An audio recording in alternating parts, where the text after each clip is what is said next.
Well, good morning, Spurs fans. Paul the Hotspur hippie here, the only psychedelic soccer show on the internet. Oh, what a glorious day, eh? What a glorious day. I think it's going to be a lovely old week. The game last night, midnight kickoff in Sydney, finished Tottenham Hotspur 4, Everton 0. Oh, a dominant performance. And it was so nice to actually enjoy a game, being fairly comfortable as you can be in football, and you just sit back and enjoy the ride. And all credit to the players and staff for going 2-0 up at half time. And what did we do? Did we come out and try and do any of that crappy game management stuff? No, we went and scored another 2. And I think the difference between that and other teams is, one, our approach.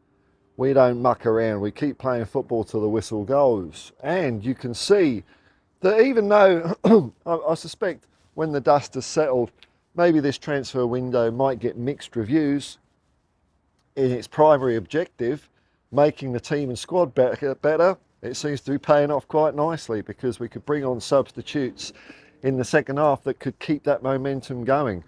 It wasn't like a question of last year where often we'd see the likes of Skip and Oibier coming on. They do, a good job. I'm not going to bag them. They do, but they would do their kind of closing out the game style of play. Whereas now we bring on Bervile, Archie Gray, Sarr even came on as a sub. Wow, what a game though! What a game. Everton were ordinary, but we made them ordinary, man. And it's a criticism I often hear about Spurs. We always turn up against the good teams, but we don't against the not so good teams. Well, we can put that one to bed, at least for this week anyway, because we absolutely smashed Everton off the park. It was wonderful football, really exciting to see. Odebear, what a debut, man, what a debut. Him and Udogie and Maddison and Sonny up there as well, all just seemed to understand each other from the get-go. It was great. Odebear was really a tasty customer, real pain in the backside. And as was Kulu. Kulu was at a blinder of a game. The first goal was, that was Sonny's first goal. No, it's Basuma. How can I forget that one? It's Basuma. Oh, the Huffmeister General. Oh, all is forgiven now. Oh, keep on huffing, Biss. That's what people are going to be saying now. Kulu, man, oh man, he did a lot of hard work in that goal. Just at the end before he laid the ball back off to Basuma, he was occupying five Everton defenders. And I've seen that even when the results don't go our way, such as like last week against Everton, the opposition are scared of quite a lot of our players, and they double team, triple team them to try and nullify them. But Kulu dragged it. It's about 5 players he got out of position before he laid the ball off Basuma. Bang! Bang-a-rooney, straight in the back of the net. The redemption, I don't know. I'm one of the few people I think he didn't have much to redeem himself for. Yeah, to play the PR game and all that sort of stuff, but I'm not fussed, and it was a great goal. Great goal. The second goal, here we go. Oh, what were they saying last week? Son goes missing, Son's getting leggy. Here's he bollocks. Here to run like the wind to sense and put Pickford under a lot of pressure.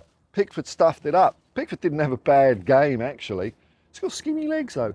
But Son Heung-min pounced on the opportunity. Off balance, he was teeter-tottering like Bambi all over the place. But a smooth, cool as a cucumber finish for the second goal. Third one, bog standard corner. Bog standard. Maddison using a one-arm technique to take the corner this time. Whipping it in at pace. Romero beating 2 men. He's very good at that, beating 2 men to get to the ball. 3-0. Romero had a great game. Romero was fantastic. A number of times he was clearing stuff up. Van der Ven, man. We get on to the 4th goal, man, where it was like, Graham Roberts used to do little runs like this from time to time. Van der Ven, man, he's so strong up the middle of the pitch.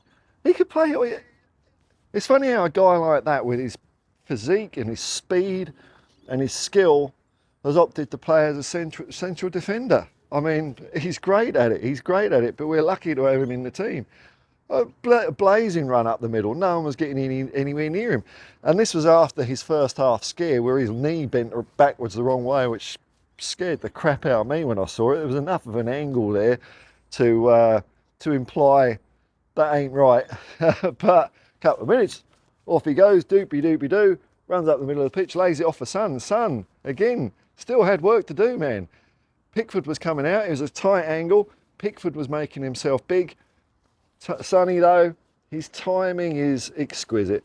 Timing, just slotted it in. I think actually nutmegged Pickford to get the ball in the back of the net. Brilliant.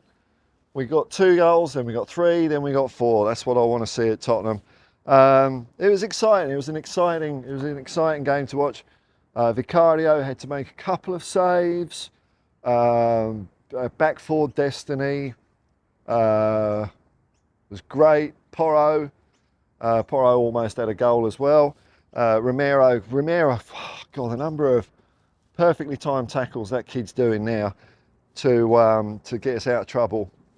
Nothing reckless, just sweetly timing, getting the ball when he needs to. And we started the match with a midfield of Maddison, who had another cracking game.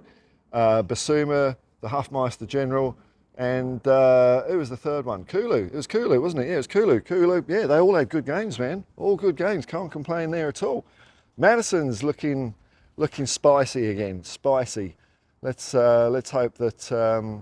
I heard him say in an interview afterwards that a benefit of him not having to play at the Euros was he could get his ankle right and get his injuries sorted out. So that's good to hear. He seems full of confidence. There's 2 goals he's made in 2 games. Speaking of goals, we've scored 5 goals in 2 games. You prorate that puppy up, and you get to 95 goals for the season. So I'm a cigarette paper away from my prediction of 100 goals. Well, I'm 95 goals away from it at the moment because the season's only started. But in mathematical land, I'm only five goals away from 100.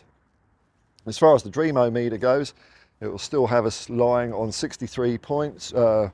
63 points because we beat Everton last year at home. So the equivalent fixture, we won it again. So still on 63. The pro rata, what was that, 4? I haven't even worked it out in my head. 76 points. That's enough for Champions League. But those will sort of stabilise as the game goes on. It was good to see. Good to hear the home crowd fully behind the team as well. When we were, it was good. Our performance against Leicester City last week was good as well, though. We just couldn't convert them. But I have to say, look, when I was watching the game last night, I was just thinking, oh, can you imagine a fully fit Dominic Solanke in the box last night? He would have creamed it up, man. He would have creamed it up. I predicted 7-0, that we'd win the game 7-0 because I'm an idiot. But I reckon if we had Solanke on the pitch, it could well have been 7. So look, Everton lurched from one disaster to another. Tottenham joint second in the table. That's what I'm saying anyway. We won't look at goal difference column quite yet. Joint second in the table. It was really good to get that win under our belt. 2 good performances in a row. And I think we really need that feeling in the tank a bit because next game's a toughie. Next game is no easy one at all. It's away at Newcastle, where we haven't done well in recent years. In fact, we've done really badly. But I think we've got every chance of going up there. Wow, man. 4-0. 4-0. I'm going to be feeling 10 foot tall all week. Have I missed anyone? Oh, look, I suppose I don't want to dwell on any negatives really because we did win 4-0 and I've got a big smile on my face and I'm feeling happy and full of love for Tottenham Hotspur. Johnson didn't have the best of games, but luckily everyone else was so good. He's not annoying me, he's not annoying me. Some players, they start to annoy me after a while when they're not very good. Johnson, I don't know. It's just Johnson, isn't it? It's just Johnson being Johnson. He's all right. He's harmless enough. But yeah, he's meh. Look, maybe he'll come good. Maybe he'll come good.